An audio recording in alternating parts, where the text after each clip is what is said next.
दोस्तों, हम हर हफ्ते बड़ी मेहनत से आपके लिए एक दिल दहला देने वाली एनिमेटेड हॉरर स्टोरी बनाते हैं। तो अगर आप हमारी यानी इजी स्टोरी बोर्ड चैनल की कहानियां एंजॉय कर रहे हैं तो हमारे चैनल को सब्सक्राइब कीजिए और हमारी लेटेस्ट वीडियोस की नोटिफिकेशन के लिए बेल आइकॉन दबाना मत भूलना। सूजन एक इन्वेस्टिगेटिव जर्नलिस्ट थी। उसका काम था सच ढूंढना, लेकिन उसका जुनून था उन कहानियों को समझना जो लोग भूल गए थे या भूल जाना चाहते थे। एक दिन उसके इनबॉक्स में एक अनोनिमस ईमेल आई। उस ईमेल में एक बहुत ही पुरानी न्यूज़ क्लिपिंग थी, 1986 की। उस न्यूज़ क्लिपिंग में एक बहुत ही अजीब सी बात लिखी थी। उसके अकॉर्डिंग 1986 में कोरिया के एक रिमोट आइलैंड पर एक बड़े से कॉम्प्लेक्स के अंदर लोगों को बंद करके उनके साथ रियल लाइफ टॉर्चर गेम्स खेले जाते थे। इतना ही नहीं, उस ईमेल में लिखा था कि उस आइलैंड में काफी हाई लेवल अथॉरिटीज के ऑफिशियल्स भी इन्वॉल्व थे, जो अपने अगेंस्ट बोलने वाले लोगों को भी वहां भेजते थे। सूजन को ये स्टोरी बहुत इंटरेस्टिंग लगी। उस ईमेल में उस जगह के कोऑर्डिनेट्स भी थे।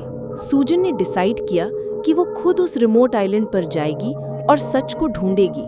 सूजन अकेली ही एक छोटी सी बोट लेकर उस आइलैंड पर पहुंची, पर उस कॉम्प्लेक्स का रास्ता आसान नहीं था, क्योंकि वो एक घने जंगल के बीचों बीच था।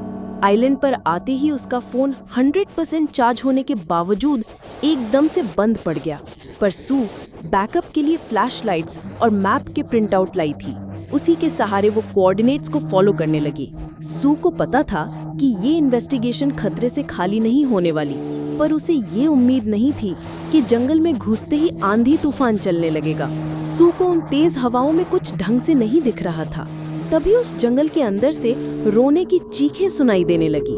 सू को लगा कि शायद कोई किसी को मार रहा है, इसलिए वो जल्दी से उस आवाज के पीछे जंगल के अंदर जाने लगी। लेकिन कुछ ही देर में वो आवाज आनी बंद हो गई।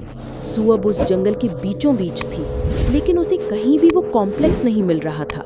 हवाएं शांत हो गई थी। तभी उसे ऐसा लगा कि जैसे एक पेड़ के पीछे से कोई पतली सी लड़की उसे घूर कर देख रही है। उसने उस लड़की की ओर देखकर आवाज दी, लेकिन वो कुछ नहीं बोली। सू जब पेड़ के पास गई तो उसे वहां कोई नहीं दिखा। सू को लगा कि शायद उसे कोई गलतफहमी हुई है, पर तभी सू का सर चकराने लगा और वो बेहोश होकर नीचे गिर गई। जब सू की आंख खुली तो वो उस कॉम्प्लेक्स की बिल्डिंग के अंदर एक अंधेरे काले रूम में पड़ी हुई थी। उसे कॉम्प्लेक्स के अंदर से अजीबोगरीब आवाजें आ रही थीं। उसने रूम का दरवाजा खोला तो उसे एक बड़ा सा कमरा दिखा, जहां 50-60 लोग थे। उन सब के हाथ पांव बंधे हुए थे और आसपास मास्क पहने गार्ड्स खड़े थे। उन गार्ड्स के हाथों में बंदूक थी और वो उन सब लोगों को भागने के लिए कह रहे थे। जब सू ने गौर से देखा तो वो एक रेस कर रहे थे, लेमन रेस। उन्होंने अपने मुंह से एक चम्मच पकड़ी हुई थी और उस चम्मच पर एक नींबू था।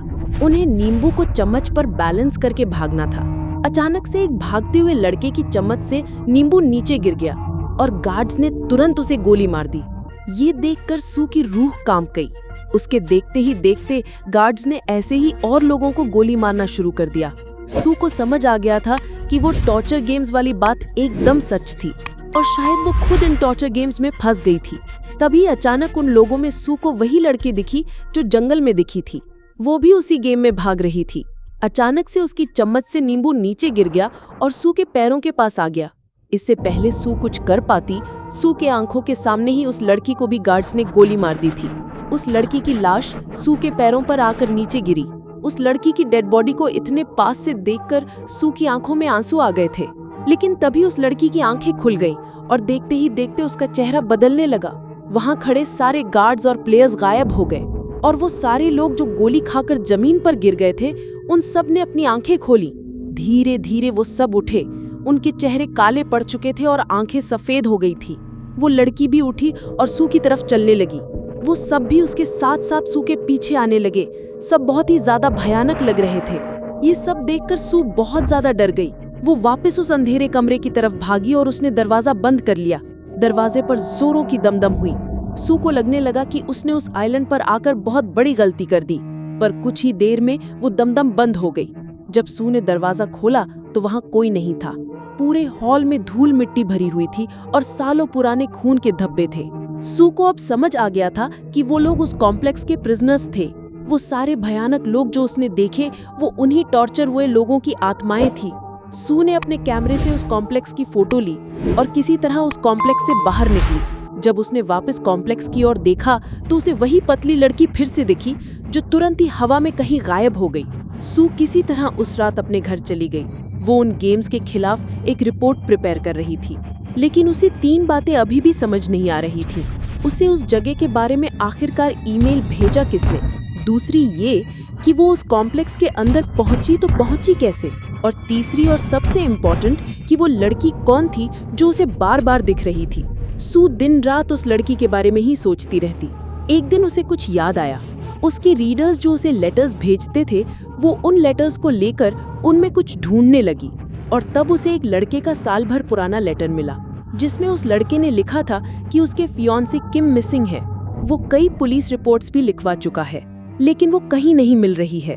आखिरी बार वो दोनों एक आइलैंड घूमने गए थे, लेकिन वो उस आइलैंड पर कहीं खो गई है और तब से वो मिल ही नहीं रही है।